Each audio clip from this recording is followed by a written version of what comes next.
is the Nautilus Pullover torso machine. It works the largest, strongest muscles of the upper body, the latissimus dorsi. Where are the latissimus dorsi muscles? The latissimus dorsi muscle join to the lower portion of the spine. They sweep up the back, they cross the underarm area, and actually attach to the lower or the upper arm bone. Now, when the latissimus dorsi muscles contract, the upper arms move down and around the shoulder joint. So this is a rotary machine. It involves over 240 degrees of rotation around the shoulder axis. Not only are the latissimus dorsi muscles involved, but the pectoralis major muscles,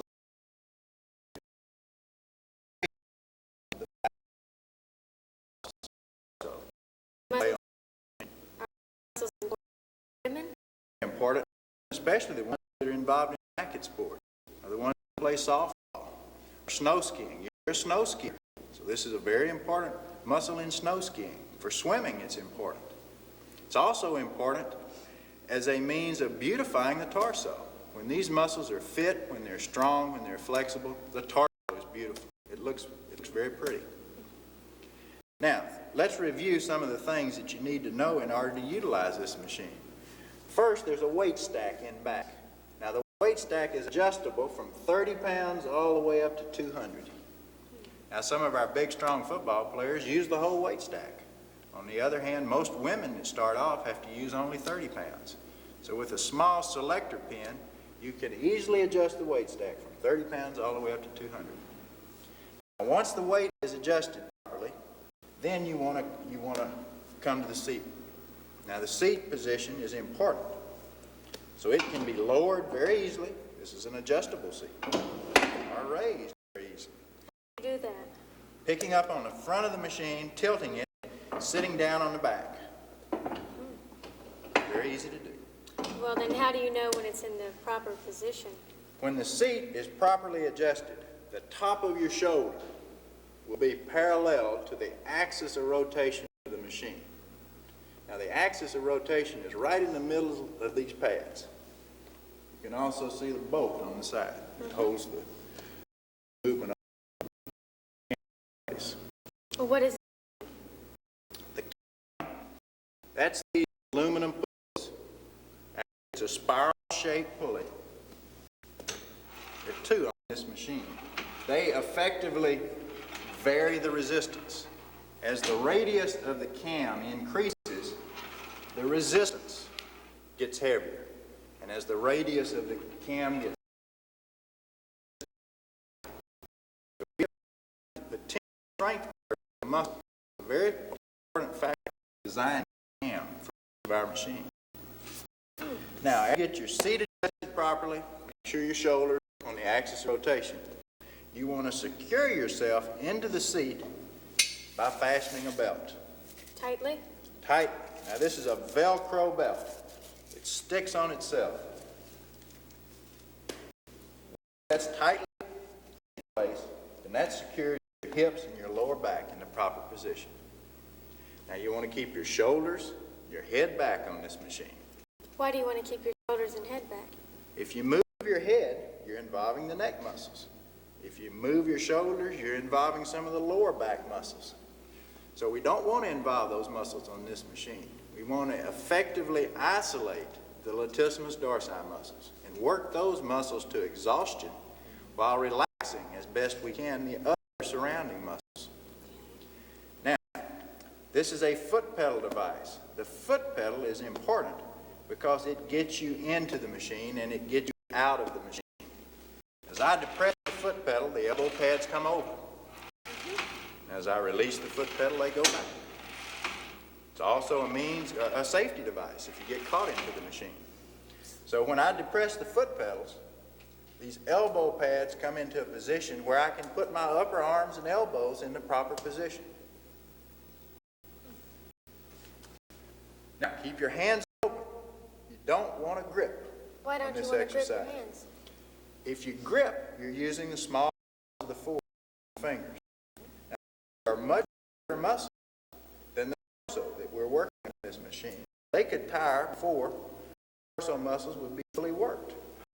So we don't want to bring in any extra muscles than we have to, because we want to effectively isolate the latissimus dorsi muscles.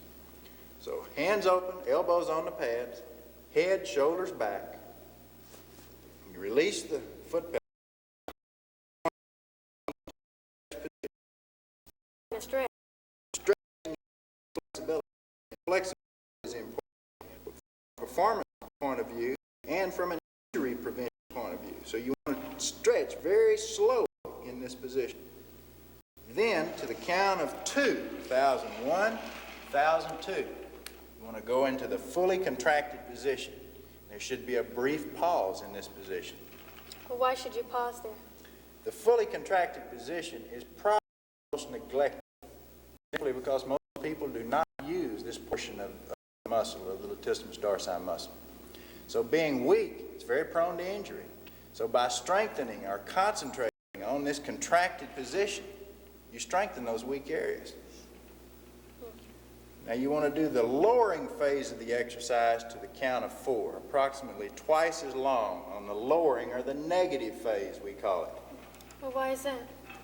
We found that your strength is much greater in the negative phase. There's not as much intramuscular friction. So as a result, it's much harder to cheat on the negative phase. And it's the productive part of the exercise for strength and flexibility. So you want to accentuate or emphasize the lowering phase of all Nautilus exercises, not only the pullover. So approximately 2 seconds for the raising of the positive phase, a brief pause in the contracted position, and twice as long, or 4 seconds, to lower. Do you have an exercise that you can do for a shoulder injury? Yeah, there's a very good exercise you can do for a shoulder injury, Terry. We call it negative accentuated. Now, in order to do it, you want to use approximately 70%. You can handle 10 repetitions in a normal fashion. So I put 70% of my weight on there. And I do the lifting portion with 2 arms down to the contracted position. Then I take 1 arm completely off, put it on my waist. And I lower only with the right side of my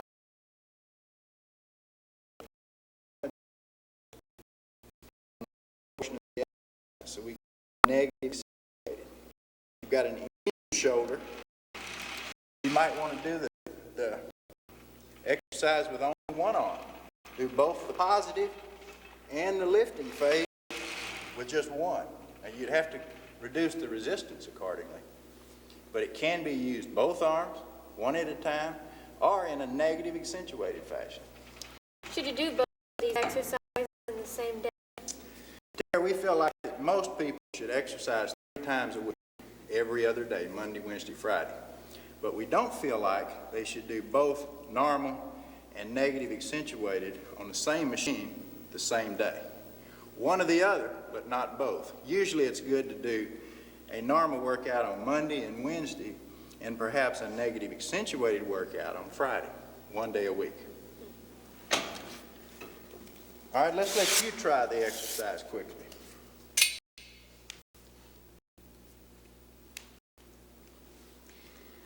All right, now the first thing we want to do is select the appropriate weight. Let me take some off for you. How much weight would I use? We'll try 30 pounds, Terry. That's an average weight for females. Some can use well over 50, 60, up to 100 pounds. But most females be wise to start with the initial weight plate, which is 30 pounds. Okay. Now, see, you forgot to adjust the seat. You put your seat belt on first. Now, just out of curiosity, let's go ahead and do the exercise and see what happens when you have your seat too low. All right, see, trouble, elbows on the pads at the position. Then the elbows come all the way, they slide on the pad in a contracted position. Yeah, I end up using my hands and Yes. not my elbows. So if you're in the proper position on this machine, Terry, your elbows will not slide because your shoulder joint will be on a common axis of rotation with the machine. So there will be no movement, no friction on your elbows.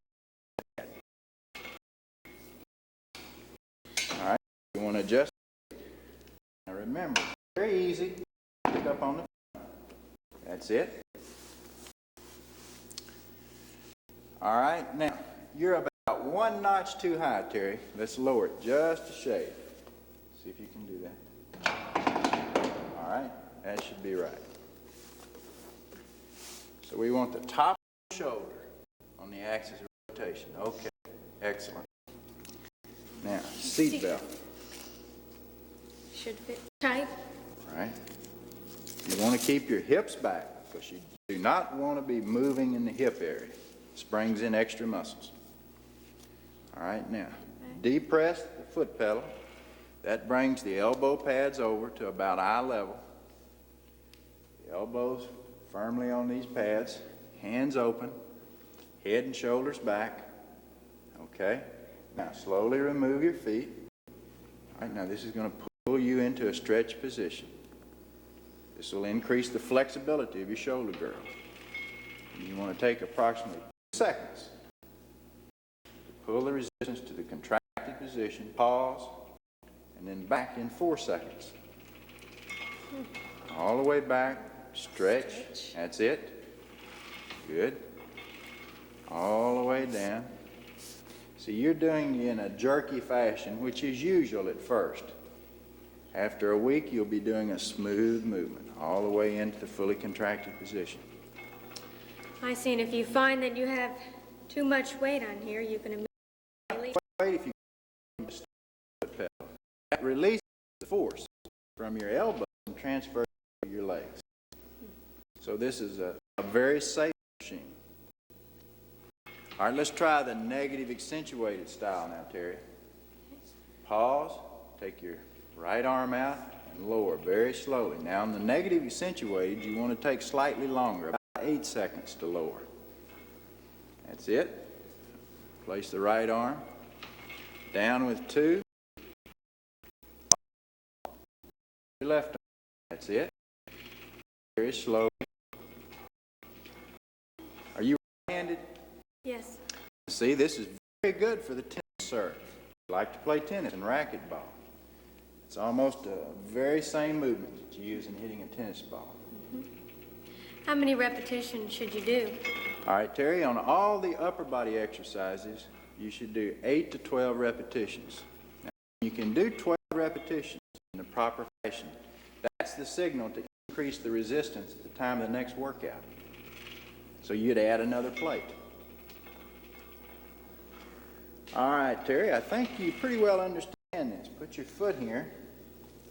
Why don't you get out right quick and let's review one more time. I'll ask you a few questions on what to do. Okay. Let me put the seat all the way down. All right, Terry, what's the first thing you do after you've established the proper weight? You check your seat. Right, make sure it's in the proper position. All right. That's too high. Too high. You want to lower it about 2 or 3 notches. All right, let's try it there. Okay. Now, how can you tell if you're in the proper position here? Well, if your shoulders are in the middle of the axis of All right, rotation. the top of your shoulder. You should be just right. Sit up straight now. Okay. Now, seat belt. You want the seat belt loose? No. Tight. No, tight. All right. Okay. You want to keep your back. Don't use those in doing exercise. Shoulders back. Shoulders back. Now, foot pedal. Why is a foot pedal important? Well, it's the only way to get into the machine. Get into the machine, that's right. Unless you're very flexible, you can't get your elbows. If you could get your elbows on these pads, then you wouldn't be stretched in the back position. So this machine makes you more flexible if you do it properly. It contributes to not only strength, but flexibility.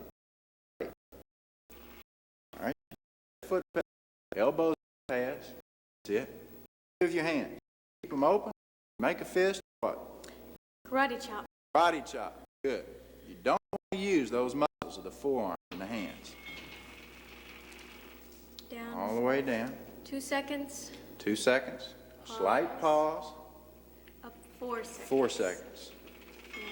And Now you're doing the negative phase of the exercise, so you always want to emphasize the negative part of all the Nautilus movements. All right, Terry, I think you understand. Okay. Now this is the pullover torso machine. It not only works the latissimus dorsi muscles, it works the chest, the abdominals, the teres major, and many other smaller muscles of the torso.